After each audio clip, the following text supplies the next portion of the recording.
말씀 앞에서 경외함으로 주께 홀로 섭니다. 끊임없이 배우기를 즐기시며 이 정보의 홍수 속에서도 명확한 통찰, 그러니까 아하 하는 그 깨달음을 찾고 계신 여러분, 네, 오늘 이 깊은 탐구의 시간, 심층 탐구에 오신 것을 환영합니다. 반갑습니다, 여러분. 바쁜 일상 속에서도 단순히 어떤 표면적인 지식을 넘어서서 사물의 진짜 의미를 파악하려는 여러분의 그 호기심, 저는 정말 대단하다고 생각합니다. 맞아요. 정말 쉽지 않은 일이죠. 우리가 매일 수많은 텍스트나 기사들을 접하잖아요. 네, 엄청나게 쏟아지죠. 그런데 전혀 상관없어 보이던 파편화된 정보들이 하나의 거대한 그림으로 탁 맞춰질 때의 그 짜릿함, 다들 아실 겁니다. 아, 그 쾌감이 있죠. 오늘이 바로 그런 시간이 될 텐데요. 오늘 우리가 함께 파헤쳐볼 자료는 출애굽기 10장, 누가복음 13장, 욥기 28장, 그리고 고린도전서 14장입니다. 그 방금 말씀하신 4개의 텍스트 목록을 딱 들으시고 네, 아마 많은 분들이 고개를 약간 갸웃하셨을 겁니다. 갸웃할 수밖에 없죠. 너무 다르니까요. 그렇죠. 시대적 배경도 완전히 다르고 문학적 장르도 다르고 다루는 사건 자체도 전혀 다르잖아요. 맞아요. 하나는 고대 이집트의 재앙을 다룬 역사 기록이고 또 하나는 고대 근동의 시적인 지혜 문학. 네, 그리고 또 다른 하나는 1세기 갈릴리의 비유, 마지막은 초기 로마 제국 시대 어느 교회의 예배 규칙서거든요. 진짜 다 제각각이네요. 그래서 표면적으로 보면 이 텍스트들을 하나의 테이블 위에 올려놓는 것 자체가 약간 억지처럼 보일 수도 있습니다. 그렇게 보일 수 있죠. 하지만 이 자료들을 역사적이나 문맥적 배경을 바탕으로 깊이 들여다보면요. 네, 이 완전히 이질적인 텍스트들 아래를 묵묵히 흐르고 있는 아주 놀라운 것이 있습니다. 놀라운 거예요? 네, 바로 수천 년의 시간을 관통하는 성경의 영감된 구조 패턴입니다. 와, 성경에 영감된 구조 패턴. 자, 이걸 한번 파헤쳐 볼까요? 좋습니다. 오늘 우리의 미션은 아주 분명합니다.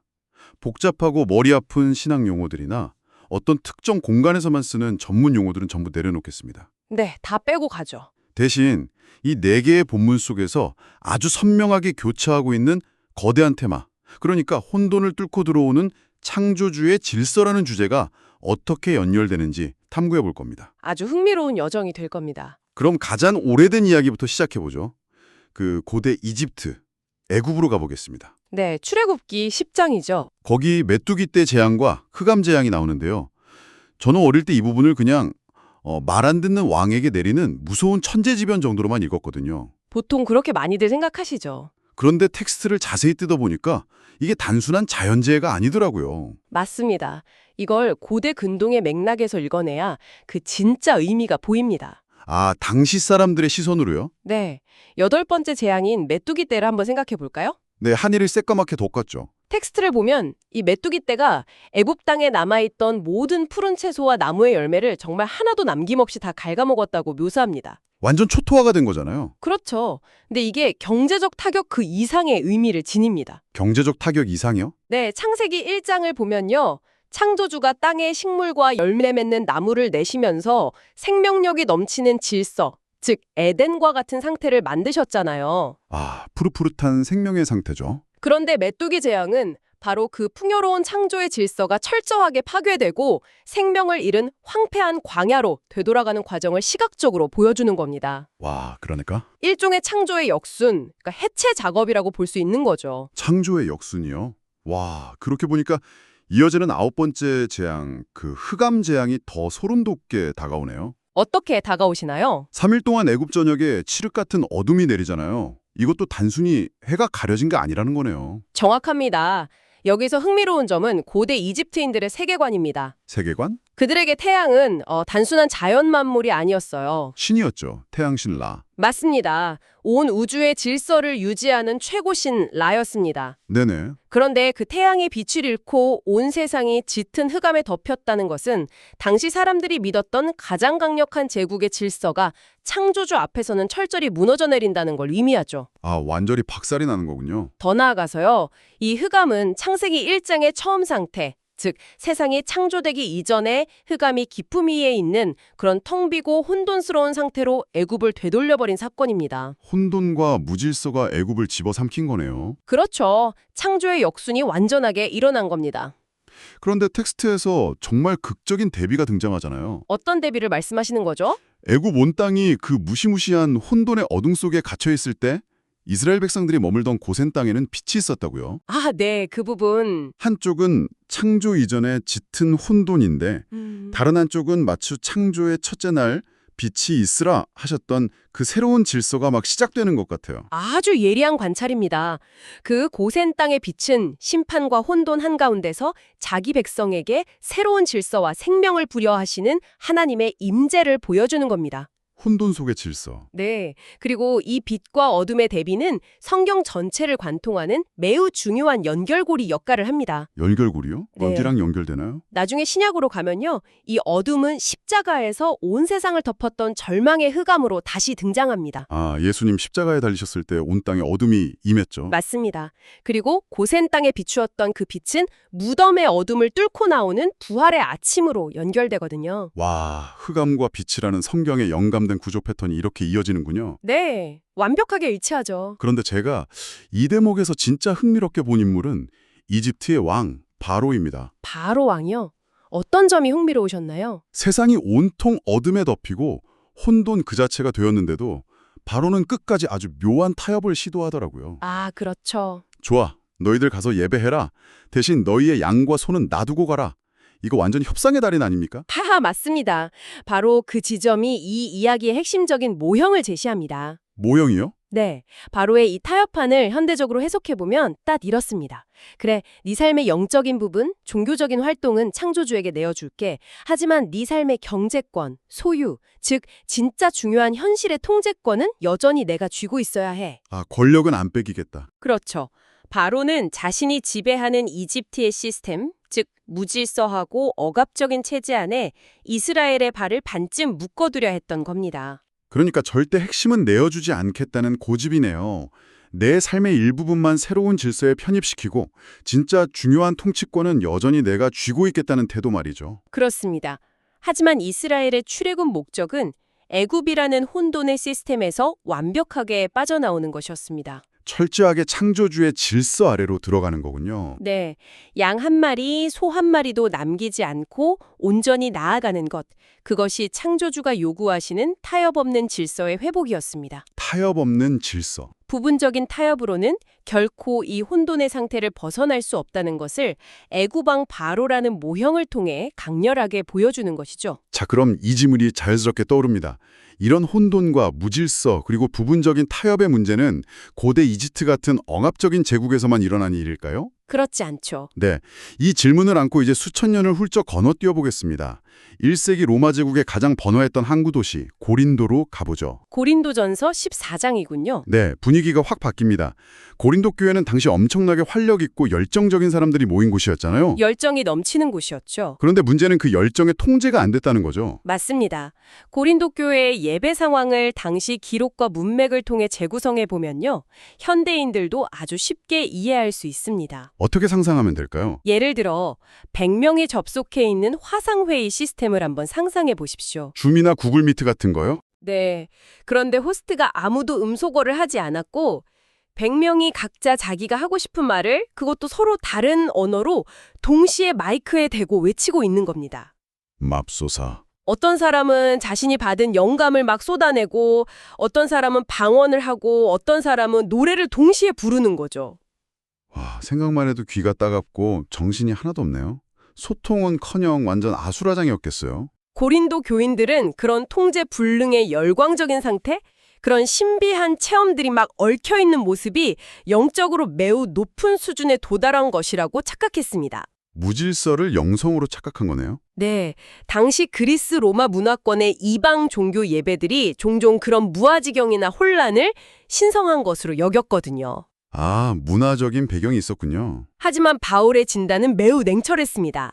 바울은 그들의 모습이 성령의 역사가 아니라 창세기 11장에 나오는 바벨탑의 혼돈과 같다고 보았습니다. 바벨탑이요. 네, 사람들의 언어가 흩어져서 소통이 단절되고 서로를 이해하지 못해 뿔뿔이 흩어졌던 바로 그 무질서 말입니다. 와, 애굽에 내린 흑암 못지않게 인간들 스스로가 예배당 안에서 바벨탑이 혼돈을 만들어내고 있었던 거군요. 정확합니다. 그래서 바울이 이 14장에서 그토록 질서를 강조하는 거네요. 맞습니다.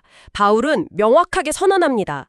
하나님은 무질서의 하나님이 아니시오 오직 화평의 하나님이시니라. 화평의 하나님. 여기서 바울이 말하는 질서는 군대식의 막 경직된 통제를 뜻하는 게 아닙니다. 억압하는 게 아니군요. 창세기 1장에서 창조주가 혼돈을 말씀으로 정돈하셔서 생명이 자라나는 아름다운 우주적 질서를 만드셨던 그 방식을 의미합니다. 아, 무질서를 생명으로. 네, 애굽의 흑암을 뚫고 빛이 임했던 것처럼 고린도 교회의 그 혼란스러운 소름들 속에서 알아들을 수 있는 명확한 말씀의 빛이 임해야 한다는 것이죠. 그렇군요. 제가 이 본문을 읽으면서 가장 눈에 띄었던 단어가 하나 있습니다. 바울이 계속해서 강조하는 덕을 세우다라는 표현인데요. 네, 아주 중요한 단어죠. 알아듣지 못하는 1만마지 방언보다 남을 가르치는 5마지 말이 나은 이유도 결국 덕을 세우기 위해서라고 하잖아요. 이 단어에 뭔가 더 깊은 의미가 있는 것 같더라고요. 아주 예리한 발견입니다. 한국어 번역인 덕을 세우다는 약간 도덕적이고 윤리적인 뉘앙스를 주잖아요. 네, 착하게 살라는 뜻처럼 들려요. 하지만 원어인 헬라어 오이코도메는 본래 건축 용어입니다. 직역하면 집을 짓다, 더 구체적으로는 성전을 건축하다라는 뜻입니다. 아, 성전을 건축하다. 네, 바울이 여기서 보여주는 성경에 영감된 구조 패턴은 정말 놀랍습니다. 개인이 어떤 신비한 체험을 하고 능력을 발휘하는 게 목적이 아닙니다. 그럼 뭐가 목적인가요? 서로가 서로를 알아들을 수 있는 명확한 언어로 소통하고 격려하고 사랑함으로써 무질서하게 흩어져 있던 사람들을 하나의 거대한 건축물, 즉 창조주가 거하실 아름다운 성전으로 차곡차곡 지어 올리라는 것입니다. 와, 구약의 이스라엘 백성이 애굽의 혼돈을 빠져나와 광야에서 질서 있게 성막을 세웠던 것처럼 네. 신약의 성도들도 바벨과 같은 무질서를 벗어버리고 공동체 전체를 아름다운 성전으로 지어 올린다는 거네요. 패턴이 정말 일치합니다. 완벽한 연결고리죠. 자, 그렇다면 도대체 이 혼돈을 물리치고 아름다운 건축물을 지어 올릴 수 있는 그 완벽한 설계도, 즉 참된 지혜는 어디서 얻을 수 있는 걸까요? 아주 핵심적인 질문입니다. 이 질문에 대한 답을 찾기 위해 세 번째 텍스트인 욥기 28장으로 넘어가 보겠습니다. 좋습니다. 저는 욥기 28장을 읽고 정말 깜짝 놀랐습니다. 기원전에 쓰인 고대 문헌인데 인간의 광산 채굴 기술에 대한 묘사가 거의 무슨 현대 다큐멘터리 수준이더라고요. 맞아요. 고대 사회에서 땅속 깊은 곳을 파고 들어가 광물을 캐내는 기술은 오늘날로 치면 우주 탐사선을 쏘아 올리거나 심해에서 석유를 시추하는 것과 맞먹는 엄청난 최첨단 기술이었습니다. 대단한 기술이었군요. 욥은 28장 전반부에서 인간의 능력을 극찬합니다. 네, 사람들은 산의 뿌리까지 파고 들어가서 바위를 깨부수고 새의 눈도 미치지 못하고 맹수도 밟아보지 못한 캄캄한 어둠 속에서 기어코 금과 은, 사파이어 같은 보석들을 찾아내고야 많은 놀라운 지식과 끈기를 가졌다는 거죠. 들으시는 여러분도 아마 이 대목에서 깊이 공감하실 겁니다. 현대사회를 살아가는 우리들도 매일 거대한 광산에서 무언가를 치열하게 캐내고 있지 않습니까? 매일 파내고 있죠. 남들보다 더 좋은 데이터와 정보를 캐내고 투자 기회를 캐내고 성공이라는 보석을 캐내기 위해 밤낮 없이 땅을 파잖아요. 우리 인간은 정말 무언가를 찾아내고 시스템을 구축하는 데는 천재적인 것 같아요. 하지만 욥기의 진짜 메시지는 그 다음부터 시작되는 날카로운 반전에 있습니다. 반전이요? 인간이 그 탁월한 지능과 기술로 땅속 가장 깊은 곳에 숨겨진 보물들은 다 캐내면서도 네. 정작 자신의 삶을 지탱해줄 근본적인 의미, 생명을 주는 진짜 지혜가 어디 있는지는 도무지 알지 못한다는 겁니다. 아, 진짜 중요한 건 못 찾는군요. 욥은 묻습니다. 그러면 지혜는 어디서 오며 명철이 머무는 곳은 어디인가? 깊은 바다도 내게 없다 하고 죽음의 세계도 소문만 들었다고 대답하죠. 기술은 최고조에 달했는데 삶의 방향을 잃어버린 현대인들의 모습과 너무 똑같네요. 그럼 대체 그 지혜는 어디서 찾을 수 있다는 건가요? 욥은 지혜의 기원을 창조의 순간으로 연결합니다. 창조의 순간? 지혜는 인간이 노력해서 땅에서 캐낼 수 있는 자원이 아니라 창조주가 우주의 바람과 물의 무게를 정하시고 번개의 길을 만드실 때 사용하셨던 창조의 근본 설계도라는 겁니다. 아, 이게 잠언 8장에 등장하는 우주적 지혜와의 강력한 연결고리입니다. 잠언에 나오는 지혜와 연결되는군요. 결론적으로 참된 지혜는 밑에서부터 파내어 얻는 것이 아니라 오직 창조주를 경외함을 통해 위로부터 주어지는 계시로만 얻을 수 있다고 욥기는 선언합니다. 파내는 게 아니라 계시되는 거다. 스스로 지식을 캐내어 자신을 증명하고 통제하려는 인간의 교만은 결국 한계에 부딪히지만 창조주 앞에 엎드릴 때 비로소 혼돈을 잠재울 지혜가 임한다는 것입니다. 내 힘으로 지혜를 캐낼 수 없다는 이 엄숙한 구약의 선언이 그렇다면 신약 시대에는 현실에서 어떤 모습으로 나타날까요? 오늘 우리가 살펴볼 마지막 텍스트 누가복음 13장에 그 기막힌 예시가 들어 있습니다. 네, 누가복음 13장. 거기 예수님이 들려주시는 열매 없는 무화과나무 비유가 나오죠. 포도원에 심긴 무화과나무가 3년이 지나도록 열매를 맺지 못하니까 주인이 베어버리려 하는데 포도원 지기가 올해만 그대로 두소서 제가 두릅하고 거름을 주겠습니다 하며 한 번 더 기회를 간청합니다. 성경 문학에서 무화과나무는 이스라엘 전체를 상징하는 대표적인 모형입니다. 이스라엘의 모형이요? 하나님은 이스라엘이라는 나무가 창조주의 질서와 생명을 세상에 보여주는 아름다운 열매를 맺기를 오랫동안 참고 기다리셨습니다. 네. 하지만 당시 이스라엘의 영적 상태는 열매가 없었죠. 특히 율법학자들이나 회당장 같은 종교 지도자들은 욥기에서 말한 그 광부들과 같았습니다. 광부들이요? 그들은 율법 조항들을 수백 개씩 쪼개고 분석해서 자신들만의 지식을 완벽하게 캐냈다고 자부하던 사람들이었습니다. 아, 성경 지식을 광물 캐듯 파냈군요. 하지만 그들은 스스로 파낸 지식의 함정에 빠진 나머지 정작 지혜의 근본이신 분이 그들 눈앞에 서 계심에도 그를 알아보지 못했습니다. 율법이라는 광산에서 지식을 엄청나게 캤는데 정작 진짜 지혜 앞에서는 눈이 멀어버린 거군요. 비극이죠. 그 무지함과 뻣뻣함이 적나라하게 폭로되는 사건이 바로 뒤이어 나오는 안식일 치유 사건이잖아요. 네, 아주 극적인 사건이죠. 예수님이 회당에서 가르치시는데 18년 동안이나 허리가 꼬부라져서 땅만 보고 살아야 했던 한 여인을 보십니다. 여러분 한번 상상해 보세요. 18년 동안 하늘을 보지 못하고 굽은 채로 걷는 삶. 참혹하죠. 그 육체적 고통도 고통이지만 사람들의 시선 속에서 겪었을 수치심과 단절감이 얼마나 컸을까요? 그 여인은 18년 동안 칠흑 같은 흑암, 완벽한 혼돈 속에 갇혀 있었던 겁니다. 네. 그런데 예수님이 그녀를 부르시고 손을 얹으시자마자 허리가 곧게 펴지고 여인이 창조주를 찬양합니다. 이보다 더 극적인 창조 질서의 회복이 있을까요? 하지만 이 경이로운 장면 앞에서 회당장은 분노합니다. 화를 내죠. 황당하게도. 안식일에 병을 고쳤다며 왜 굳이 일하지 말라는 규칙을 어기느냐고 따지죠. 회당장은 안식일의 표면적인 조항, 즉 자신이 캐낸 지식에만 집착하느라 안식일의 본질을 완전히 오해하고 있었습니다. 본질을 놓친 거네요. 예수님이 이 꼬부라진 여인을 고치신 데에 그것도 굳이 안식일에 고치신 데에는 매우 깊은 의도가 있습니다. 어떤 의도인가요? 이 여인의 꼬부라진 상태는 사탄에 의해 피조물의 원래 모습이 심각하게 뒤틀려 버린 무질서를 시각적으로 보여줍니다. 아, 아까 애굽에서 보았던 그 창조의 역순, 해체 작업의 상태가 한 개인의 육체에 나타나 있었던 거네요. 그렇습니다. 예수님은 그녀를 아브라함의 딸이라 부르시며 18년 된 결박에서 완전히 해방시켜 주셨습니다. 완벽한 회복이네요. 안식일은 단순히 금지 조항을 앵무새처럼 지키는 날이 아닙니다. 질병과 억압으로 뒤틀린 피조물이 창조주의 능력으로 원래의 온전한 모습과 질서를 회복하는 새 창조의 날임을 예수님이 이 여인의 치유를 통해 온 우주에 선포하신 것입니다. 새 창조의 날. 마치 애굽의 흑암에서 이스라엘을 건져내어 고센 땅의 빛으로 이끄신 것처럼 말입니다. 와, 이렇게 들으니까 완전히 퍼즐이 맞춰지네요.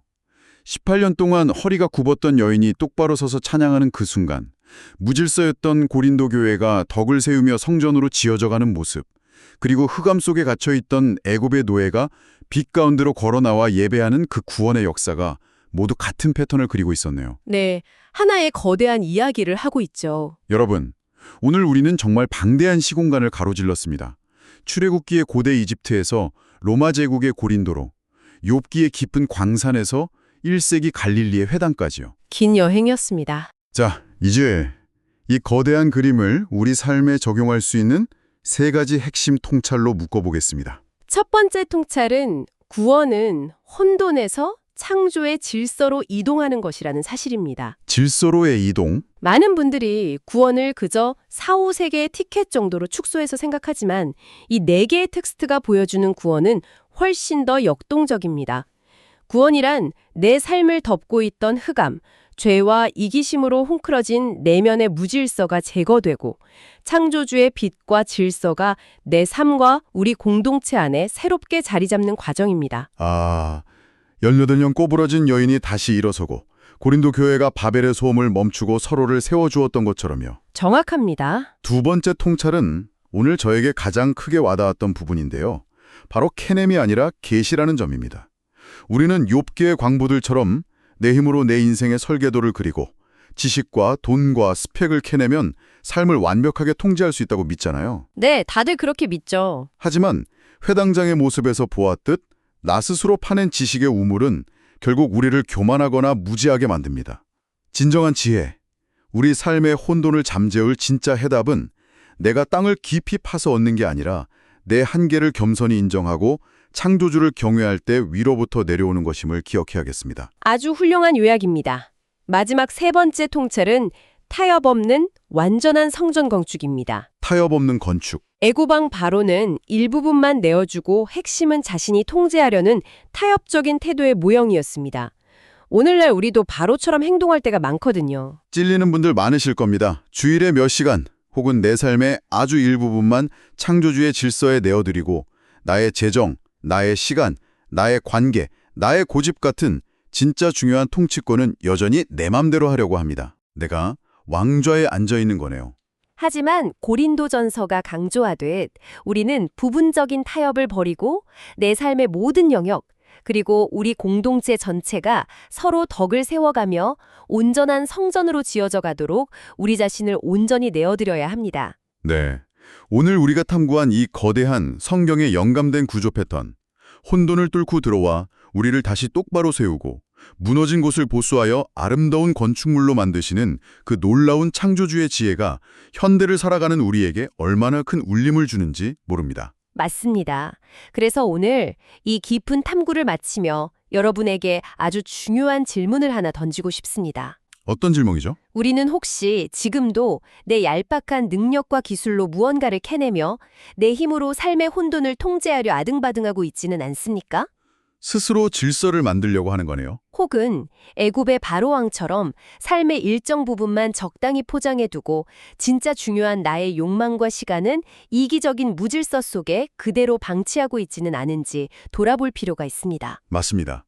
여러분, 오늘 하루 내 삶의 구석구석에 여전히 남아있는 바벨의 소음과 흑암의 무질서는 무엇인지, 그리고 그 혼돈의 자리에 어떻게 창조주의 빛을 초대하여 내 삶을 아름다운 성전으로 지어갈 수 있을지 오늘 배운 이 지혜를 바탕으로 한번 깊이 고민해 보시기 바랍니다. 네, 각자의 삶에 적용해보는 시간이 되길 바랍니다. 오늘 이 심층 탐구를 통해 방대한 지혜의 바다를 끝까지 함께 항해해 주신 여러분 진심으로 감사드립니다. 여러분의 일상 속에 혼돈이 물러가고 따뜻한 빛과 질서가 깃들기를 바라며 다음에도 더 깊고 흥미로운 탐구로 찾아오겠습니다. 수고하셨습니다. 계속해서 질문하고 발견하는 하루 보내세요.